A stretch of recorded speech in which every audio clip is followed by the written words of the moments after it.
Good evening, everybody. My name is Tim Niddle of Distilled Living, and welcome to day 24 of Crazy Cabin Fever Cocktails. And it is second week of May. And we were going to do some iced tea drinks, because it's supposedly going into summer. It's not going into summer. It's getting cold. So we're pivoting a little bit with these frost warnings and everything. Which we aren't supposed to have because we're after the first Saturday in May. And we're going to do some hot toddies. And we really want to explore concepts of complementary flavor and slight flavor enhancement and how those kinds of pieces work. And we're using teas from Elmwood Inn. They were very kind to send these to us for us to use, and their stuff is really, really fantastic. We've done a lot with their stuff in other, especially in mocktails and some cocktails. Primarily we've been using their Kentucky Blend and their Southern Pecan. Both of these are traditional black teas, and normally we were using these as whiskey replacements in mocktails. Here, we're not going to use these. We're going to use some herbal teas that they've constructed as our base, and we're basically taking a non-alcoholic drink and adding an alcohol to it. So I'm going to start with banana split. Okay, this has got mango, coconut flakes, banana chips, apple, hibiscus, strawberry, sandy everlasting flower. I don't even know what that is. Natural coconut flavoring, natural mango flavoring, natural peach flavoring. And when you just take the lid off this, it is incredibly floral, and it's got that good strong banana coconut character right immediately even before you brew it. Now I went ahead and brewed up 4.5 ounces, and that's going to be my base, so I just scaled the amount that I used, and I just brewed it right into my mug, which of course I pre-warmed because that's what you're supposed to do. Now here we're thinking about flavor complement. There's a lot of different whiskey directions we could go with this. We could even look at some gins and it would probably be pretty good. But the key is going to be like with like. So banana, coconut, there's one set of brands with bourbon that comes to mind immediately for that. And that obviously is Brown-Forman. I was at a beer tasting one time with some colleagues, and I was just reaching for notes, and I was just not getting to what everybody else was getting. But I had arrived late, so they'd already done all their tasting notes. And finally somebody just looked at me and says, think Brown-Forman. I was like, oh, it's banana all over the place. Okay, now I'm there.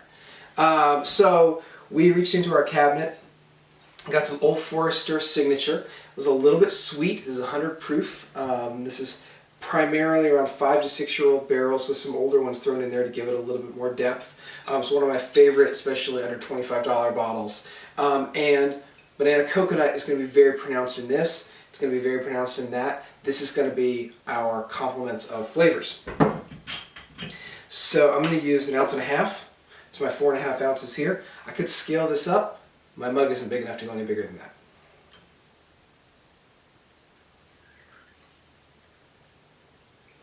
Alright. Et voila. Now, this is going to be a good match of flavors, but what's going to happen is some bitterness is going to rise as a dominant flavor. In order to get rid of that, we're going to add just a little bit of sweetness, and that's going to cut the bitterness and bring back all of the wonderful aromatics, fruit and floral notes that we really want out of both of these products. But I don't want much. This is the other direction from where we started of doing like a Southern Sweet iced tea where you have a super saturated solution and all that sort of thing. I'm just going to use 1/4 ounce. So this is going to be a fairly dry style cocktail.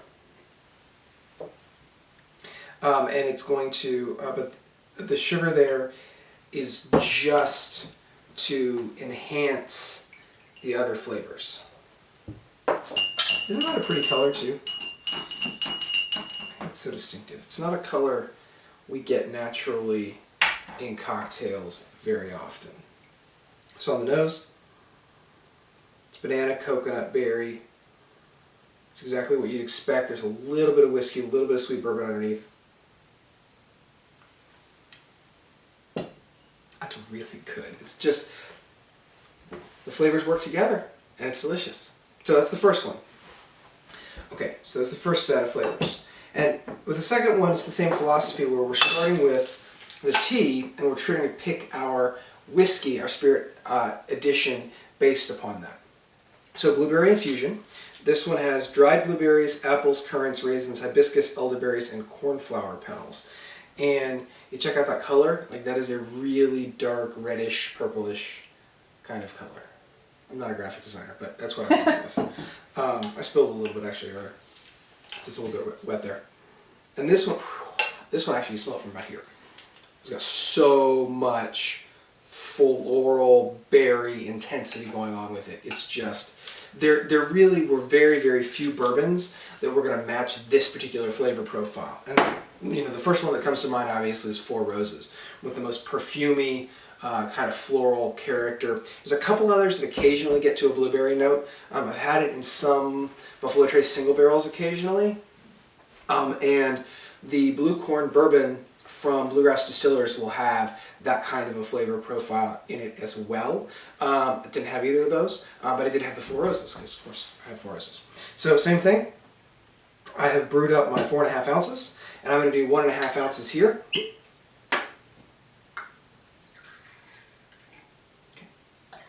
Now here with our sweet, we wanted to give it a little bit more complexity and texture. So this was Hillary's suggestion to do this. We're going to use a little sweetened condensed milk as our sweetener. And this stuff is always messy. So I'm going to do it right here.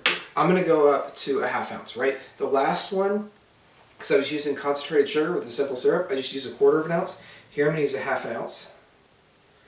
And I'm going to do my best not to make much of a mess with it. We'll see how well I do.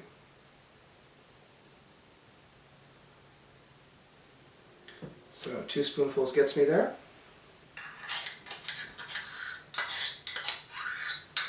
Oh yeah. This is going to be nice. We're shooting for a blueberry cream, sort of a flavor, which I thought would be nice with this. And look what that does to that color. It does give it texture, because it's curled milk just very slightly because of the alcohol concentration. That's not a big deal. I think that looks pretty. I mean, it looks kind of like a blueberry popsicle, like a blueberry cream popsicle. That's the like, texture I get out of this. Alright. Got a little bit of that on my finger. Again, the aromatics on this are from really far away. Got the strong blueberry, the bourbon underneath. They're complementing, not contrasting. Oh, that's really, really, really, really good. It would be easy to drink a lot of those really fast. That one's one to be dangerous. So this is, if you're trying to enjoy the wonderful outdoors in Kentucky in the second week of May, and you need something a little bit warming, that's why we went with the hot toddy round. And these are really, really good.